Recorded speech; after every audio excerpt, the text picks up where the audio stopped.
Môre vriende, julle weet, saligheid is nie beperk tot die wat Jesus Christus aanneem en hom erken, wat vir ons gesterf het aan daai kruis, sy bloed vir ons gevloei het. Diere en offers wat gedoen is, het nie vir ons skoon gewas nie. Daai bloed van die diere wat op die altaar geoffer is, was geoffer net om te bedek. Maar Jesus se bloed het ons sonde skoon gewas, want hy is kom as die lam.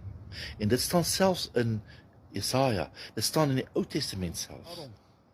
As jy Jesus Christus aanvaar en hom aanneem, dan is jy onder sy bloed.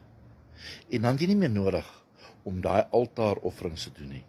Dan het jy nie nodig om diere te slag, om dan gered te word nie, want jy is reeds gered. Daarom ook my vriend, as jy nie lus om te bid nie, bid juis, want dit is juis wat Satan wil hê. Dit is juis wat hy wil hê ons moenie doen nie.